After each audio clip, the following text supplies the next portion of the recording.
President Trump is condemning Russia's latest attack on Ukraine, calling it, quote, very bad timing. At least 12 people are dead and more than 80 injured in that attack on Kyiv. It destroyed residential apartment buildings and sent people into subway stations to take shelter. Now President Trump is responding on social media, calling the strikes unnecessary and telling the Russian president to stop and get a peace deal done. Foreign correspondent Soufi Burridge has the latest, along with ABC's Shannon Kingston at the State Department. So, Tom, what do you make of this response from President Trump, and where do things stand on this new round of peace talks?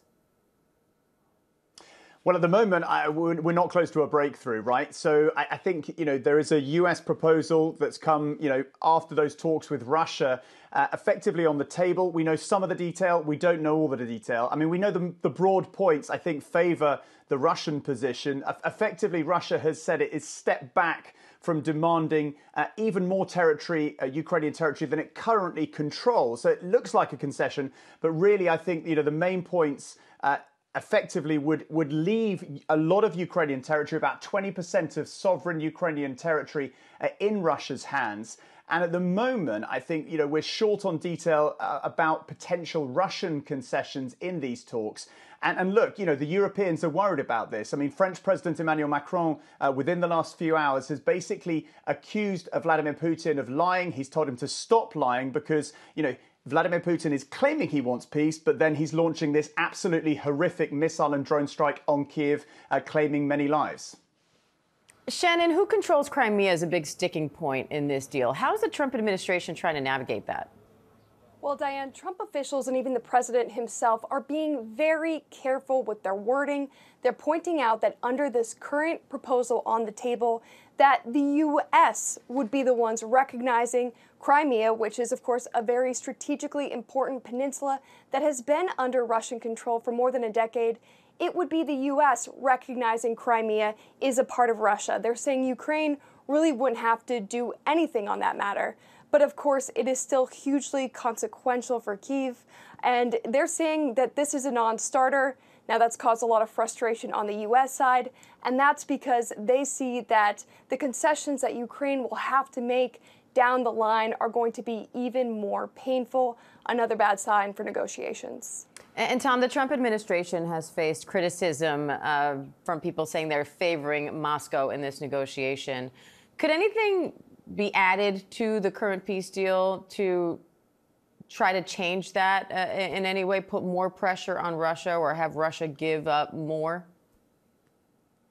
Yeah, I think, look, one point is that, this isn't the worst deal on offer from a Ukrainian perspective, right?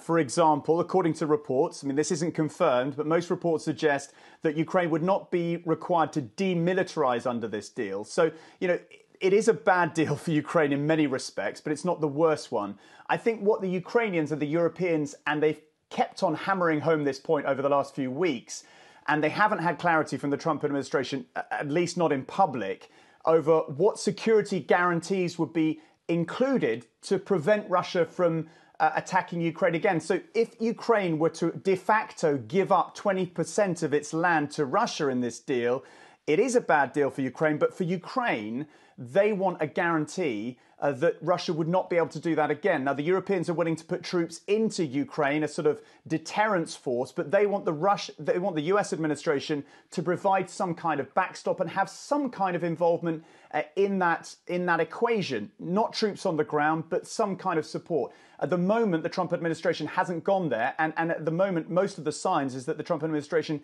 is not willing to go there. But, I think that's just one of the points where there just simply isn't clarity right now. And I think really all sides in this are playing, brinksmanship. It's a very high stakes negotiation. So it's very unclear exactly what is on the table and exactly the positions of all the sides. Shannon, Russia hasn't signed off on this proposal either. So how's Washington reacting to that? That's right, Diane. The president has said he thinks it's likely that Russia is ready to sign off on it, but it's not a done deal on that end either. We know the president's top negotiator, his special envoy, Steve Witkoff, will be going to Moscow this weekend to sit down again with Russian leader Vladimir Putin. It's unclear if he's going to make any more concessions to Russia. Of course, as Tom has pointed out, all the criticism surrounding this process has been that the U.S. hasn't been tough enough on the Kremlin. But officials say that they have to work within the realm of reality here, that Russia has the momentum on the battlefield, so any negotiated peace is likely going to be favorable to Moscow to get them to come to the table.